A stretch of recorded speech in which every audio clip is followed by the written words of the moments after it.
Illana Burk, CEO of Your Life's Workshop, coach to entrepreneurs and solopreneurs across dozens of industries, and host of Good Business.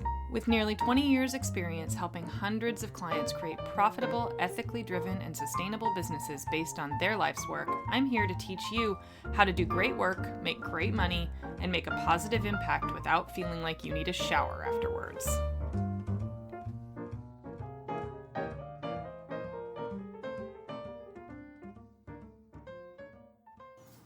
Hi everyone, today's episode is all about what to do when you're working on something that you absolutely love and you just can't figure out why it simply isn't working.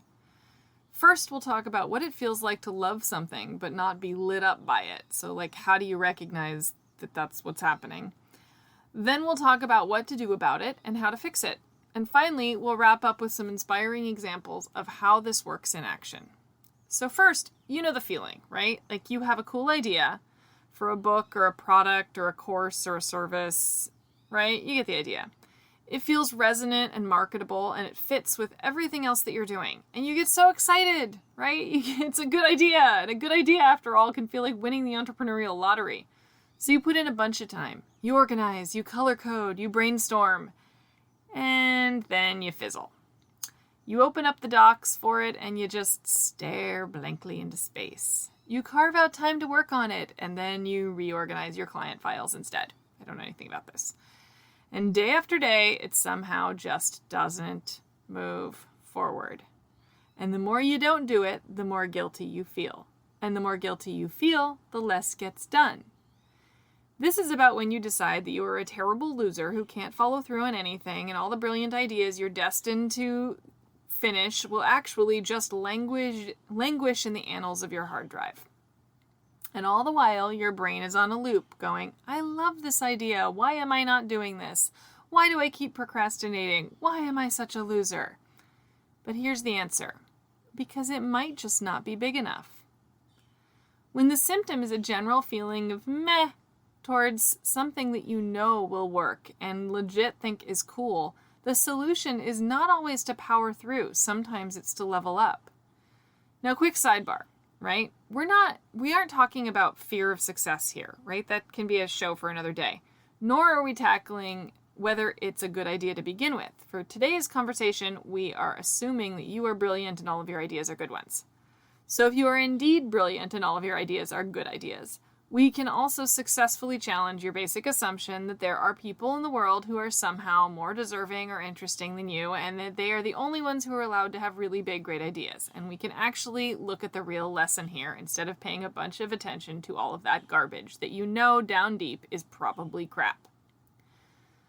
So the real lesson here is that the ebook that you're working on might actually be better suited for a full-size book series. That nagging feeling that you should start doing some video? What if it's actually meant to be a YouTube show? That blog post that your coach keeps telling you to move on might actually be a prime fodder space for a great podcast. Here's a real life example. I have a client who I've worked with for years.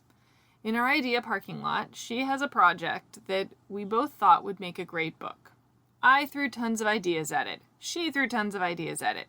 But it just kept staying there in the idea place. Pages and pages of ideas, concepts, brainstorming, piles of incredibly highly marketable lessons that she could build empires on, but zilch in the actual planning realm, let alone any real progress.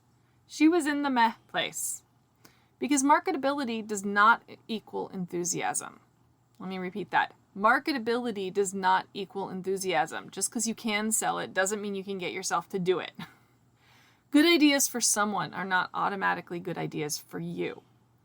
So instead of nudging her more and more and more and more to get it together and just start, I asked her some questions about other things she had done and had always meant to write about.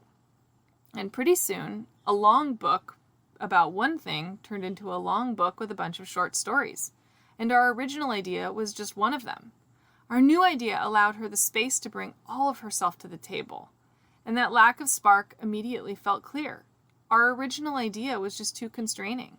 Once we expanded, she had room to move, explore, and grow, which for someone like her was exactly what she needed.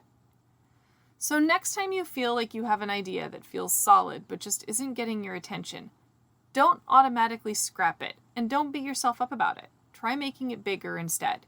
Try expanding on it instead of shrinking it. Thanks for joining me today. I hope you'll join us for our next episode. And don't forget to subscribe through our website at thegoodbusiness.co. We're going to be offering all kinds of cool new things, free courses, all kinds of good stuff if you subscribe there. So hope you guys have a great day. Bye. Thanks so much for hanging out with me today.